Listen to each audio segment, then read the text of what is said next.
देश में रोज आ रहे आंकड़ों पर नजर डालें तो कोरोना के मामलों में भारी कमी दिख रही है, लेकिन कोरोना के चपेट में आने का खतरा बना हुआ है।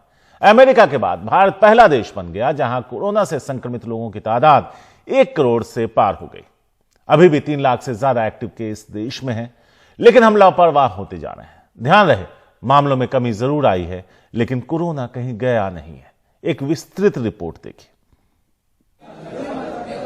भारत में कोविड मामलों का आंकड़ा 1 करोड़ पार कर चुका है। अमेरिका के ही इससे ज्यादा मामले हैं। भारत में लगभग 1 करोड़ से ज्यादा, थोड़े से ज्यादा केसेस अब तक कोविड के हुए हैं।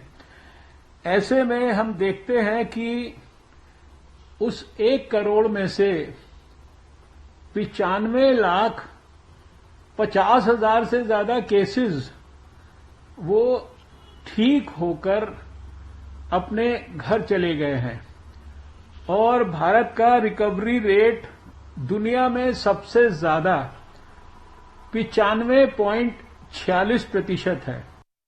भारत में पहला मामला आने के 325 दिन बाद 1 करोड़ कोविड-19 के मामले सामने आए हैं। भारत में पहला कोविड-19 मामला 30 जनवरी 2020 को आया। देश में मौजूदा मामले फिलहाल सबसे कम स्तर 3.06% पर हैं। अब तक कुल 16,90,514 टेस्ट किए गए। भारत की कुल पॉजिटिविटी दर 6.24% है। सबसे ज्यादा पॉजिटिव केस और मौतों के मामले महाराष्ट्र से सामने आए हैं, जबकि दूसरे नंबर पर कर्नाटक है। हालांकि कोविड-19 के मौजूदा मामलों में भारी कमी आई है, लेकिन भारत में अब भी 3 लाख से ज्यादा लोग कोरोना वायरस से जूझ रहे हैं।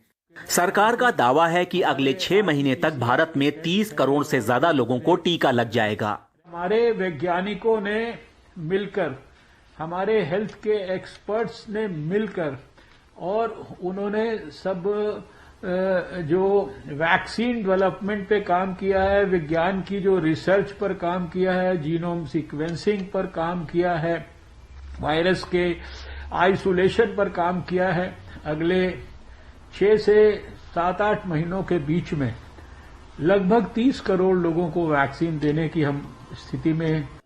अभी बहुत सारी चुनौतियां सामने हैं और स्वास्थ्य विशेषज्ञों का कहना है कि लापरवाही से बचना चाहिए। For any vaccination process, we need to have people to volunteer to get themselves vaccinated. I mean, this is something that everyone needs to understand, that unlike the West, in our country, people are a little reluctant to come forward and be involved in research and be actively involved in research projects. The vaccine may prevent you from getting severe COVID, but in some individuals, it's not going to give you 100% immunity that you will not get COVID. It won't let you get a severe form of COVID. So even if you get a mild fever, cough and cold, you may not have any problem, but you may be infectious to others.